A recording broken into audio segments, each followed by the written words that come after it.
দ্রুত এগিয়ে আসে। এক মুহূর্তের জন্য মনে হয় সব শেষ হয়ে যাবে। ঠিক সেই সময় রাস্তার একপাশে দাঁড়িয়ে থাকা এক কিশোর দৃশ্যটি দেখে ফেলে।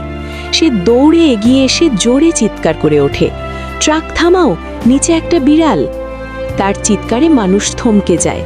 ড্রাইভার আচমকা ব্রেক কষে, চাকা থেমে যায়, ধুলো উড়ে ওঠে, আর হঠাৎ চারপাশ নিস্তব্ধ হয়ে যায়।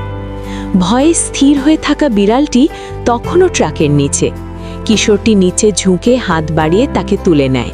ছোট্ট শরীর কাঁপছে, চোখে জল।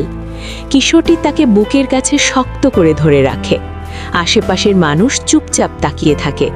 বিশাল এক ট্রাক, এক মুহূর্তের ভুল, আর একটি ছোট্ট প্রাণ আজ বেঁচে গেল শুধুমাত্র একজন মানুষের সাহসী ডাকের কারণে। ছোট হলেও প্রতিটি জীবনের মূল্য যে সমান, সেই সকালটা সবাইকে আবার